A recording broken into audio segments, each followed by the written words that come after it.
ولا يستخدمون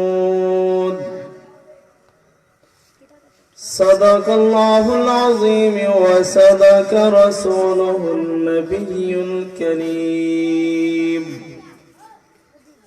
ونحن على ذلك من الشاهدين والشاكرين والحمد لله رب العالمين.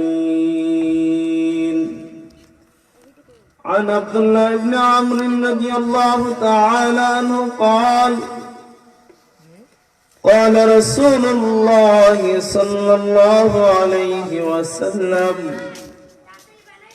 طفة المؤمنين الموت أو كما قال النبي عليه الصلاة والسلام صلى الله على سيدنا ومولانا محمد صلى الله على سيدنا ومولانا محمد وعلى آله وأصحابه وسلم. لا إله إلا الله لا إله إلا الله لا إله إلا الله لا إله إلا الله لا إله إلا الله আকাশ মালিক জয় আল্লাহ জমিনের মালিক সেই আল্লাহ বলো মুমিন জোরে জোরে লা ইলাহা ইল্লাল্লাহ লা ইলাহা ইল্লাল্লাহ লা ইলাহা ইল্লাল্লাহ. पिछली रात में उठा कर पिछली रात में उठा कर पेशे मौला सजदा कर आहिस्ता या चिल्ला कर ला इलाहा इल्लल्लाह ला इलाहा इल्लल्लाह لا إله إلا الله محمد رسول الله صلى الله عليه وسلم. সুফিয়া ওয়াহেদ নূরে মদিনা আদর্শ গ্রাম বানিয়াচং মাদ্রাসা কর্তৃক আয়োজিত বার্ষিক ইসলামী মহাসম্মেলনের চলমান অধিবেশনের সম্মানিত সভাপতি অবস্থিত হয়েছেন হবেন জাতির কান্ডারি জাতির পথ প্রদর্শক হযরত উলামায়ে কেরাম।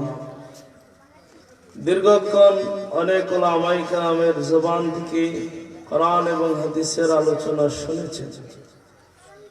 এখন আমার নাম বলা হয়েছে, অল্প সময় আপনাদের সামনে কথা বলবো।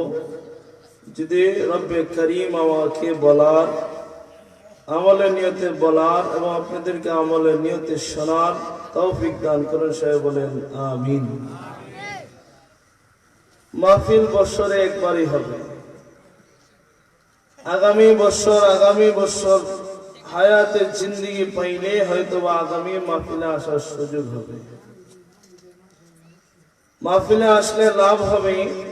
সর্বপ্রথম যে লাভটা হলো আল্লাহ তাআলা সব সগীরা গুনাহ মাফ করে দিবেন। তারা আমাদের জিন্দেগিতে গুনাহ আছে না নাই?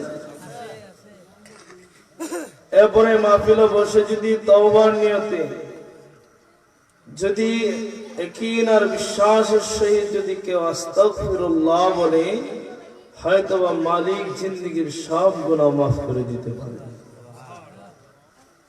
কবিরা গুনাহ তওবা ছাড়া মাফ হবে না। এই তওবাটা হলো মাহফিলে বসে যদি আস্তাগফিরুল্লাহ মালিককে স্মরণ করে কেউ বলতে পারে, তাহলে মালিক হয়তো কবুল করে নিতে পারে। এরপরে হইল মাহফিলের ফজিলত। মানুষ যদিও কম, কিন্তু আসমান পর্যন্ত রহমতের ফেরেশতা দিয়ে আল্লাহ তাআলা ভরপুর করে রাখছেন। কিতাবে পাওয়া যায়, যদি উপর দিক থেকে যদি সুই ছেড়ে দেওয়া হয়, জমিনে পড়বে না, ফেরেশতাদের উপরে পড়ে যাবে। তাইলে আপনারা বলেন ফেরেশতারা কম না বেশি? ফেরেশতারা আমাদের জন্য মাগফিরাতের দোয়া করতেছেন। আল্লাহ তাআলা জিজ্ঞাসা করেন ফেরেশতাদেরকে, এই জায়গায় কি হইতেছে? ফেরেশতারা বলতেছেন তারা আপনাকে ভয় করতেছে, তারা জান্নাত চাইতেছে, জাহান্নাম থেকে মুক্তি চাইতেছে। আল্লাহ বলেন তারা কি জান্নাত দেখছে, জাহান্নাম দেখছে, আমাকে দেখছে? ফেরেশতারা বলেন না, যদি তারা দেখতো তাহলে সারা দিন সারা রাত আপনার ইবাদতে মুগ্ধ হয়ে পড়ে থাকতো। আল্লাহ তাআলা ফেরেশতাদেরকে বলেন, যারা এই মাহফিলের প্যান্ডেলে বসা আছে, এদের জিন্দেগীর সব গুনাহ আমি আল্লাহ মাফ করে দিলাম। তাহলে মাহফিলে আসলে লাভ না লস? বাড়ি থেকেও মাইকের আওয়াজ শোনা যায়, আলোচনা শোনা যায়, কিন্তু মাহফিলে বসলে যে ফজিলত, এ ফজিলত পাওয়া যাবে না। এজন্য মাহফিলে আসতে হবে। আল্লাহ তাআলা আসার তৌফিক দান করুন। আমি যে আয়াতে করিমা তেলাওয়াত করেছি, সে আয়াতে করিমায় মালিক মরণের আলোচনা করছেন। মরণ যে আমাদের জন্য এটা নিশ্চিত, কেউ এই ব্যাপারে ইখতিলাফ নাই। আছে দুই ভাই জায়গা নিয়ে ইখতিলাফ করে যে এইদিকে ঘর বানায় সেইদিকে ঘর বানায়, এক ভাই উত্তরে দেয়, আরেক ভাই দক্ষিণে দেয়, কিন্তু মরার ব্যাপারে দুনিয়াতে কেউ ইখতিলাফ করে না। কেউ এটা বলে না যে আমি আগে আসছি, আমি আগে যাব, আমার ছেলে পরে আসছে, আমার ছেলে পরে যাবে। এরকম কেউ এখন পর্যন্ত বলে নাই। কথা কোন ঠিক কিনা? তাইলে মরণটা আমাদের জন্য নিশ্চিত। এরপর আমরা কেন মালিকের ইবাদত থেকে গাফেল? আমাদের দুনিয়ায় ধরছে, দুনিয়ার মহব্বতে ধরছে। কথা কোন ঠিক কিনা? নবীর হাবিব বলেন, হুব্বুদ দুনিয়া রাসু কুল্লি খাতিয়া, দুনিয়ার মহব্বত সমস্ত গুনাহের মূল। দুনিয়ার ভালোবাসা যদি অন্তর থেকে চলে যায়, তাহলে কি হবে? আল্লাহ মুখে হওয়া যাবে। এই যে বর্তমান যে পরিস্থিতি চলতেছে ইস্তেমার মাঠে, আপনারা দেখছেন বিভিন্ন ইউটিউবে, বিভিন্ন চ্যানেলে, বিভিন্ন ফেসবুকে। কথা কন ঠিক কিনা? কেন? দুনিয়ার লোক, দুনিয়ার ভালোবাসা, দুনিয়ার মহব্বত ব্রিটিশরা, ইংরেজরা সারা বিশ্বের মুসলমানদেরকে নিপীড়ন, নির্যাতিত করতে চেয়েছে। ভারত উপমহাদেশে 190 বছর তারা রাজত্ব চালিয়েছে। কিন্তু যখন দেওবন্দ হলো, দেওবন্দের উত্তরসূরিরা উলামায়ে কেরাম যখন ব্রিটিশদের মোকাবেলায় দাঁড়িয়ে গেলেন, ব্রিটিশ যখন আর এই দেশে থাকতে পারে নাই, তখন মুসলমানদের মধ্যে ভাগ করে গেছে, হিন্দুদের মধ্যে ভাগ করে গেছে, যাতে একসাথে মুসলমান ঐক্যবদ্ধ না হতে পারে, হিন্দুরা যাতে একসাথে ঐক্যবদ্ধ না হতে পারে। ঠিক তেমনি ভাবে দাওয়াতে তাবলীগ একটা স্বতন্ত্র একটা কাফেলা ছিল, যারা নিজে খেয়ে, নিজে অর্থ দিয়ে, নিজের শ্রম দিয়ে, নিজের মেধা দিয়ে সাধারণ মানুষদেরকে হেদায়েতের দাওয়াত দিত, নামাজের দাওয়াত দিত। আজকে সেই দাওয়াত ও তাবলীগের মধ্যে ব্রিটিশরা, পশ্চিমারা টাকার বিনিময়ে সাদকে কিনে, সাদের মাধ্যমে বিভিন্ন ফতোয়া দিয়ে মুসলমানদের মধ্যে দুইটা ভাগ করে এক দল আরেক দলের উপর আক্রমণ করতেছে, এক দল আরেক দলকে মারতেছে। কথা কোন ঠিক কিনা? কেন? দুনিয়ার লোক, হুব্বুদ দুনিয়া, দুনিয়ার মহব্বত, নেতৃত্ব, কর্তৃত্ব। মাওলানা সাদ বলে, আমি হইলাম বিশ্ব আমির। দাওয়াত তাবলীগের মধ্যে বিশ্ব আমির বলতে কেউ নাই।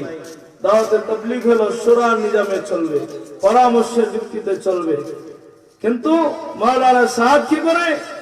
যে আমি নিজে আমির, এরপরে এটা না, হেদায়েতের জিম্মাদারি আল্লাহর কাছে না, হেদায়েতের জিম্মাদারি মানুষের কাছে। বলেন নাউজুবিল্লাহ, আরো জোরে বলেন নাউজুবিল্লাহ। যদি হেদায়েত মানুষের কাছে হইতো, যেই দিন আবু তালেব দুনিয়াতে বিদায় হয়ে যাবে, আল্লাহর পয়গম্বর আবু তালেবের কাছে বসে বসে বলতেছেন, চাচা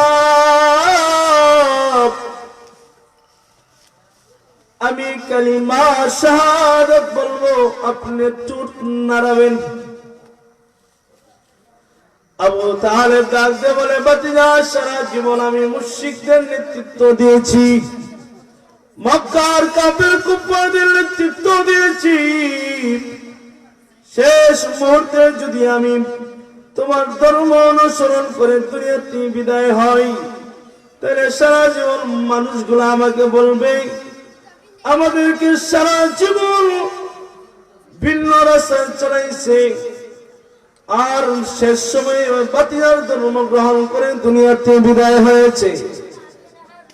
এই জন্য আবু তালেব বলে, আমি টুটও নাড়াতে পারবো না। আল্লাহর পয়গম্বর বলেন, শুধু আমি কালিমা শাহাদাত বলবো, আপনি শুধু মাথা নাড়াবেন।